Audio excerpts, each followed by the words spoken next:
बिस्मिल्लाहिर्रहमानिर्रहीम और अस्सलाम वालेकुम। 28 मई और पाकिस्तान में मंगल की शाम। आज के इस वीलॉग में हम दो अहम तरीन सवालों के जवाबात टटोलने की कोशिश करेंगे जो आप अक्सर सोचते भी हैं और पूछते भी हैं। पहला सवाल तो आपके दिमाग में अक्सर ये आता है कि क्या कभी हमारा चौधरी निज़ामुद्दीन सुधरेगा या हमारी किस्मत में हमेशा आइन शिकन और जमहूरियत दुश्मन चौधरी निज़ामुद्दीन ही होगा। दूसरा सवाल पहले सवाल से ही निकलता है और वो ये है कि जब हर नया आने वाला चौधरी निज़ामुद्दीन पिछले निज़ामुद्दीन से भी ज़्यादा जमहूरियत दुश्मन और आइन शिकन होता है तो फिर क्या ये मसला फ़र्द वाहद में है, मीन निज़ामुद्दीन पर है जो ऊपर बैठा है, या फिर हर नया निज़ामुद्दीन जो आता है वो पहले से भी ज़्यादा जमहूरियत दुश्मन होता है। तो कहीं मसला इदारे में तो नहीं है जो हर निज़ामुद्दीन को जमहूरियत दुश्मन और आइन शिकन ही पैदा करता है। मेरे ख्याल में अगर हम दुरुस्त तरीके से एनालाइज करें तो पहले सवाल का जवाब भी दूसरे सवाल में से ही निकलेगा, या दूसरे लफ्ज़ों में अगर हम दूसरे सवाल को सॉर्ट आउट करने में कामयाब हो जाएं, समझने में कामयाब हो जाएं, ब्रेक डाउन करने में कामयाब हो जाएं, तो पहले सवाल का जवाब भी उसी में से निकल आएगा कि क्या कभी हमारा चौधरी निज़ामुद्दीन सुधरेगा। क्योंकि सवाल पूछने वाले ये सवाल पूछते हैं कि मान लेते हैं कि हमारा पहला चौधरी निज़ामुद्दीन जिसने 1956 में बनने वाले आइन को 1958 में ही उसने सस्पेंड करके मार्शल लॉ लगा दी, फिर फातिमा जिन्ना साहबा से जो सलूक किया, 1965 का इलेक्शन चोरी किया, जाते जाते बजाय इसके कि हुकूमत जो है वो किसी डेमोक्रेट को दे के जाते या इलेक्शन करवाते वो याया खान को दे गए। तो हमें उम्मीद थी कि हो सकता अगला चौधरी निज़ामुद्दीन दुरुस्त निकल आए। अगला चौधरी निज़ामुद्दीन क्या दुरुस्त निकलना था, आगे हमें याया खान साहब मिल गए, वो उनसे भी दो हाथ ऊपर थे। फिर हमने सोचा चलें उन्होंने मुल्क तोड़ दिया, हो सकता उससे अगला आने वाला चौधरी निज़ामुद्दीन कुछ होश पकड़ ले, अकल पकड़ ले। उसके बाद हमें ज़ियाउल हक साहब मिले, उन्होंने काम ही अखीर कर दिया। उन्होंने एक इलेक्टेड वज़ीर आज़म जो था उसकी हुकूमत पर शब खून मारा, लेकिन और उसके बाद उसे फांसी लगा दिया और मुल्क के अंदर क्लैश एंड कोफ कल्चर, उसके साथ साथ सेक्टेरियनिज्म, लोगों को लड़ाना बढ़ाना और मजहबी मुनाफरत, और पाकिस्तान के अंदर जो रेडिकलाइज कर दिया और आज जिसका हम नतीजा भुगत रहे हैं वो आपके सामने है। हमें लगा कि चलें उसके बाद जो चौधरी निज़ामुद्दीन आएंगे वो ठीक हो जाएंगे। उसके बाद जो निज़ामुद्दीन आए उन्होंने पिंग पोंग खेलना शुरू कर दिया, आपने देख लिया, हमारे सामने ही है कैसे असलम बेग साहब और उन सब के बारे में एयर मार्शल असगर खान के केसेस और दूसरे cases supreme court of Pakistan में जब अनफोल्ड हुए हैं और हकीकतें आई हैं और जनरल दुरानी का वहाँ पर एफिडेविट आया है, तो हमें नज़र आया कि किस तरीके से आईजेआई बनाई गई, पैसे बांटे गए, बेनज़ीर साहबा की हुकूमत रोकने की कोशिश की गई, फिर नवाज शरीफ को लाया गया, फिर उसे हटाया गया, फिर बेनज़ीर साहबा को लाया गया, फिर नवाज शरीफ को लाया गया, फिर नवाज शरीफ को हटाया गया। तो ये पिंग पोंग चलता रहा। उसके बाद आपने देखा कि मुशर्रफ साहब आ गए, तो वो उससे भी दो हाथ भड़के थे, पीछे वालों से भी। फिर उसके बाद हमने देखा कि मुशर्रफ साहब ने तो मार्शल लॉ लगा लिया था, आने वालों ने मार्शल लॉ नहीं लगाया, लेकिन जनरल बाजवा साहब या उनसे पहले वाले उन्होंने भी उसी तरीके के कारनामे अंजाम दिए। आज भी पाकिस्तान में वही सब कुछ हो रहा है जो 1970 में हुआ या 68 में हुआ या 69 में हुआ, जिसके बाद बदकिस्मती से पाकिस्तान दो लख्त हो गया। आज भी चैन की बांसुरी बजाने की बातें हो रही हैं और दूसरी तरफ आवाम जो है वो भूखों मर रही है। आज भी बताया जाता है कि ये SIFC बना दी है, एक साल में मईशत ठीक कर देनी और सब अच्छा होना है। आप भूल जाइए, आपका जो इलेक्टेड वजीर आज़म है उसको हमने जेल में डाल दिया है, 9 मई के केसेस करके उसे गद्दार भी बना दिया है, मुल्क दुश्मन भी बना दिया है। इद्दत में उसने निकाह किया था, करैक्टर उसका अच्छा नहीं, आपने उसको क्या करना है एज अ वजीर आज़म। घड़ी उसने बेची हुई है, इसलिए वो तो बहुत करप्ट आदमी है। साइफर का उसने केस आप सब के सामने रख दिया तो वो तो मुल्क दुश्मन हो गया, सिक्योरिटी से भी खेल लिया, हमारे इंटरनेशनल उसने रिलेशंस भी ख़राब कर दिए। तो आपने ऐसे वजीर आज़म को क्या करना है, ये तो आपकी सेहत के लिए बहुत ख़राब है। आपने गुर्बत दूर करनी है ना, मुल्क को बेहतर करना है, तो हम आपके सामने सोल्यूशन देते हैं, क्योंकि दिन रात हम आप ही के लिए तो सोचते हैं। तो हम SIFC बना रहे हैं और एक साल में $100 अरब की इन्वेस्टमेंट आएगी, और फिर हमें बताया जाता है कि इन्वेस्टमेंट आई है छनकना, मीन के कोई इन्वेस्टमेंट नहीं आई, और अब हम जो है वो IMF के सामने नाक भी रगड़ रहे हैं, घुटने भी रगड़ रहे हैं और हाथ भी जोड़ रहे हैं कि हमें 2 टके दे दें। तो कहने की बात यह है कि आप देख सकते हैं कि मुल्क के अंदर हर गुजरते साल और हर गुजरते हुए चौधरी निज़ामुद्दीन के साथ तनज़्ज़ुली आ रही है, हालात बुरे हो रहे हैं, दुरुस्त नहीं हो रहे। तो फिर आप ये दोनों सवाल पूछते हैं कि क्या कभी हमारी किस्मत में, क्योंकि ये तो अब आपको समझ आ गई कि आपके यहाँ अच्छा वज़ीर आज़म हो या बुरा हो, उसको चौधरी निज़ामुद्दीन टिकने नहीं देता। चौधरी निज़ामुद्दीन ने हमेशा से बिल्कुल शरीफ और नफ्स जो आए उनको भी हटाया, जो करप्ट आए उनको भी हटाया, जो गुंडे आए वो भी हटाए, करप्ट को पहले लेकर आए फिर हटाया, पहले किसी को गुंडा बनाया, मीन तगड़ा बनाया, गुंडा शायद गलत लफ्ज़ है, मीन तगड़ा बनाया, जैसे भुट्टो साहब को अपनी पनीरी में लगा के पहले उन्हें बड़ा किया, जब वो ज़्यादा बड़े हो गए तो फिर फांसी लगा दी। तो पहले लोगों को बड़ा किया, फिर फांसी लगा दी, फिर नवाज शरीफ जैसे कारोबारी को लाए, करप्शन की सारी ट्रेनिंग दी, करप्शन करने दी, बाद में कहा नहीं हटाना है, फिर कहा फिर लाना है, इसी के पास सारा सोल्यूशन है।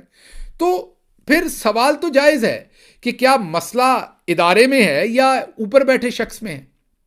तो आज मैं ब्रसल्स के अंदर, बेल्जियम के शहर ब्रसल्स से कोई 10-15 किलोमीटर बाहर मुझे एक जो कंसंट्रेशन कैंप था उस वक्त के नाज़ीज़ का, जहाँ पर वो ज्यूज़ को ले जाकर उन पर जुल्म करते थे, वहाँ जाने का मौका मिला। और वहाँ मुझे लगा कि ये एक बड़ा अहम सवाल है कि हिटलर जब पैदा हुआ तो जाहिर है उसने भी वहाँ पर जुल्म भी कराए, जमहूरियत की भी तबाही कराई, लोगों की भी तबाही कराई।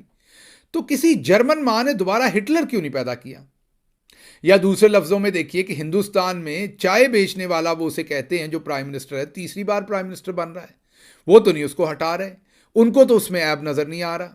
उससे पहले उससे बिल्कुल डिफरेंट पर्सनालिटी के मनमोहन सिंह और वाजपेयी भी रहे हैं, मोरारजी देसाई भी रहे हैं, वो बिल्कुल ही डिफरेंट पर्सनालिटीज़ के थे, उनको भी उन्होंने नहीं हटाया। हमारा कोई इन्हें पसंद ही नहीं आता। तो फिर अगर जर्मनी में हिटलर के बाद कोई और पैदा नहीं हुआ तो ये हमारे हर दूसरा चौधरी निज़ामुद्दीन वैसा ही क्यों होता है? तो मैं आपके सामने कुछ गुजारिशात रखता हूं जो मैंने उस कंसंट्रेशन कैंप के सामने से आपके लिए रिकॉर्ड की। वो जो कंसंट्रेशन कैंप यहाँ पर ब्रसल्स के करीब है, वहाँ से मैंने आज कुछ आपके लिए बातचीत जो है वो रिकॉर्ड की है। आइए वो सुनते हैं। अच्छा जी, मैं इस वक्त मौजूद हूँ बेल्जियम के शहर ब्रसल्स के कोई तकरीबन 15 किलोमीटर बाहर। ये एक बेल्जियम का पोर्ट सिटी आप उसे कह लें, एंटवर्पन है, और वहाँ से बेल्जियम का जो मेन हेडक्वार्टर है ब्रसल्स, उसके दरमियान में ये एक छोटा सा, इसे गांव कह लें, कस्बा कह लें, ब्रेनडॉक्स इसका नाम है। यहाँ पर ये जो पीछे आप मेरे देख रहे हैं, ये नाज़ीज़ का कैंप है। जब हिटलर की यहाँ पर पूरी राजधानी थी ये, तो उन्होंने ये कैंप बनाया हुआ था। तो जो ये बेल्जियम या ब्रसल्स के एरिया के जितने भी यहूदी थे, उनको पकड़ के यहाँ पर लाया जाता था, ज्यूज़ को।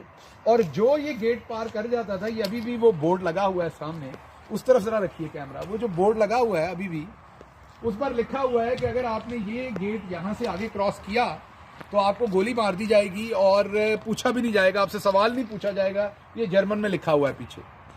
अच्छा, ये इंटरेस्टिंग बात नहीं है, ये तो आपको हर जगह से पता चल जाएगी कि यहाँ पर आपको पता है कंसंट्रेशन कैंप थे, वहाँ पर लाया जाता था ज्यूज़ को, उनको कत्ल कर दिया जाता था, अजियत दी जाती थी, ये सबको पता है। लेकिन जो इंटरेस्टिंग बात है वो ये है कि यहाँ पर हिस्ट्री दुरुस्त पढ़ाई जाती है। जो किसी कौम ने करतूत की हुई है वो पूरी बताते हैं कि हम ये करते रहे हैं। ये जर्मनी वाले भी अपने बच्चों को ये पढ़ाते हैं, बेल्जियम वाले भी अपने बच्चों को ये पढ़ाते हैं। और सबसे इंटरेस्टिंग बात, स्कूल के छोटे बच्चों को, काफ़ी छोटे बच्चों को, जब वो मिडिल स्कूल में होते हैं, प्राइमरी स्कूल में होते हैं, उनको यहाँ पर लाया जाता है, इसका विजिट करवाया जाता है अंदर। और अंदर दीवारों पर अभी भी इंसानों का असल खून जो उस वक्त निकला था वो दीवारों पर अभी भी लगा हुआ है, ह्यूमन फ्लैश भी लगा हुआ है, खून भी लगा हुआ है, वो दिखाया जाता है वहां पर बच्चों को।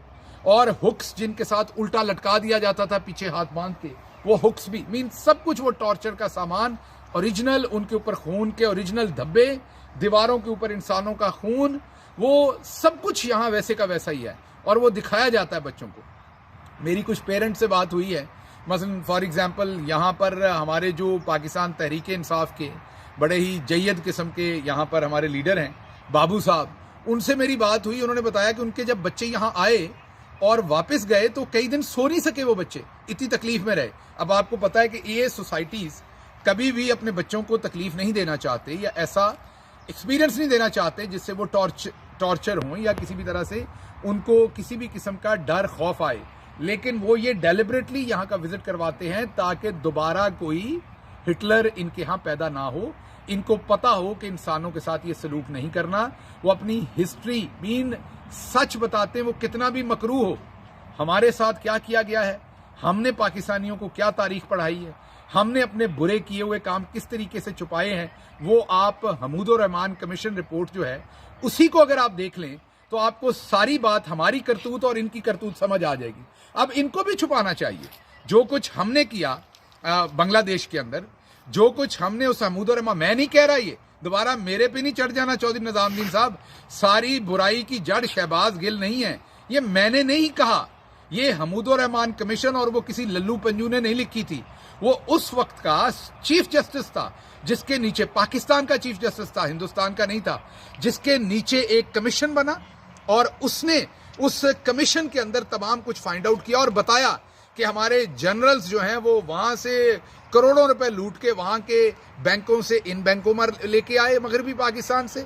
और वहां पर बीबीसी की ताज़ा रिपोर्ट तो ये कहती है कि जो जनरल फरमान अली थे या शायद ब्रिगेडियर थे या मेजर जनरल थे, उनका बयान है कि वो मंसूब करते हैं कि उन्होंने या दूसरे लोगों ने जब जनरल नियाजी को बताया कि राशन कम हो गया है, तो ये बीबीसी की रिपोर्ट के मुताबिक बीबीसी रिपोर्ट कर रहा है कि ये हमूदुर रहमान कमीशन रिपोर्ट के अंदर है कि फरमान अली कहते हैं कि जनरल नियाजी ने कहा कि ये दुश्मन का इलाका है, इसको दुश्मन का इलाका समझो बांग्लादेश को, जो उस वक्त का मशरिकी पाकिस्तान था, और जो लूटने को दिल करता है लूट लो, जो उठाने को दिल करता है उठा लो। हम बर्मा में भी यही किया करते थे। ये अल्फाज रिप्रोड्यूस किए हैं हमारे अपने जनरल फरमान अली साहब ने।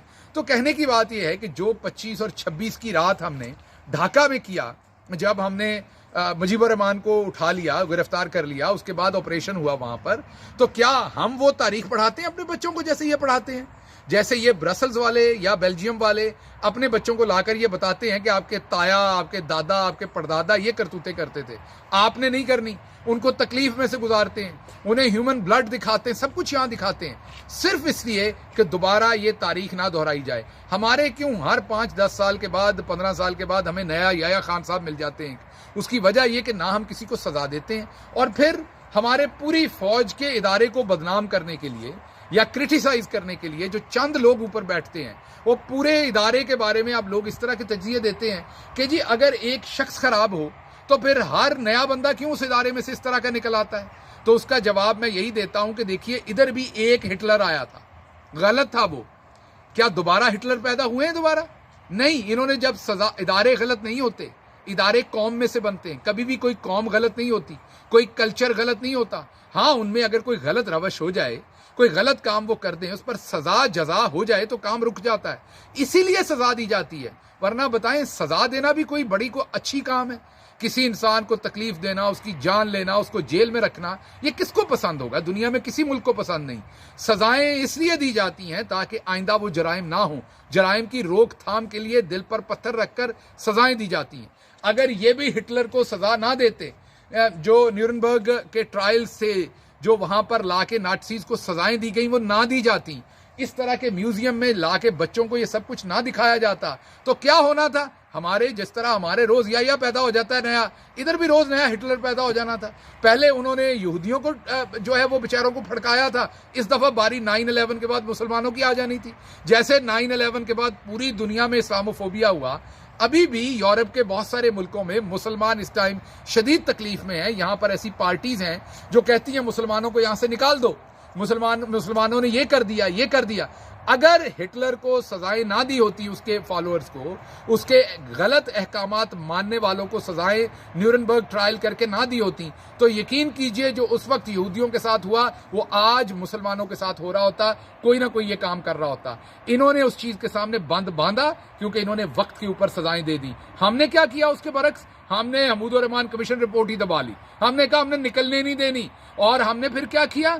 हमारा जो हिटलर था, चले हिटलर जैसे उसने नहीं किए होंगे मजालम, मैं थोड़ा एग्जैजुरेट कर रहा हूँ, लेकिन किए तो सही ना। जो हमारा बुरा आदमी था उसको हमने तोपों की सलामी दे के फौजी अजाज के साथ दफनाया। हमने किसी को पता ही नहीं लगने दिया। उनका खानदान आज भी वो सारी फौजी मरात रखे हुए। हमारे पहले अयूब खान साहब 11 साल कौम को टीका लगा गए जहर का, उसके पीछे जाते हुए उनमें हिम्मत नहीं हुई कि 11 साल मैंने इस कौम को फड़का दिया है, अभी जमहूरियत ले आऊं, अभी मुल्क के अंदर इलेक्शन करा दूं। जाते हुए भी वो मुल्क को याया खान के सुपुर्द कर गए कि लो अब तुम नोचो, और उसने भी आगे से नोचने के लिए बजाय मुजीबुर रहमान के मैंडेट को मानने के, जो आज हो रहा है, मुजीबुर रहमान के पास डबल मेजॉरिटी थी, उसको मानने के बजाय उसने उस जमाने का काकड़, उस जमाने का शहबाज शरीफ जो भुट्टो था, उसको साथ मिला के मुजीबुर रहमान पर गद्दारी बगावत के मुकदमे कर दिए। उसको कहा जी ये जो अगरथला गया है, अगरथला एक इलाका है जो बांग्लादेश और हिंदुस्तान का, जी ये बॉर्डर क्रॉस करके उधर गया है और इसने हिंदुस्तान की फौज और अफसरों के साथ मिलकर पाकिस्तान के खिलाफ साजिश की है।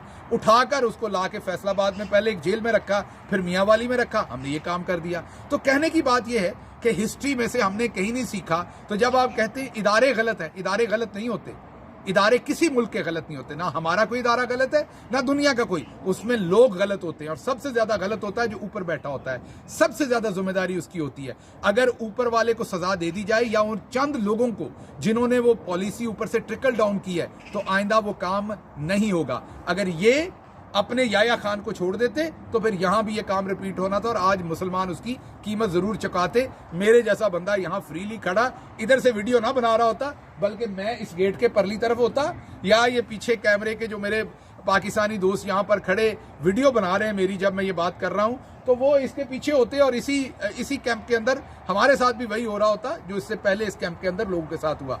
तो सजा और जजा के बगैर माशरे जंगल बन जाते हैं। और हमारे यहाँ जो मुक्तदरा है वो अपना ना एहतसाब करना चाहती है ना सजा देना चाहती है, और सजा सिर्फ सियासतदान को देनी है क्योंकि लेसर चाइल्ड वही हैं बेचारे, और उन्हीं को सजा देनी, उन्हीं को एक्सपोज करना है। मतलब सेक्सुअल अद्वियात भी सिर्फ और सिर्फ जो है वो सियासतदानों के कमरों से ही निकलती हैं, इनकम्पिटेंट भी वही हैं, करप्ट भी वही हैं, गैर मुल्की एजेंट भी वही हैं, मुल्क का इंटरेस्ट भी वही प्रोटेक्ट नहीं, सारे जुराइम उनमें हैं, लेकिन जिनके पास असल ताकत है उनका कोई जुर्म नहीं है। तो जब तक हम एहतसाब नहीं करेंगे आगे नहीं बढ़ सकते। शुक्रिया।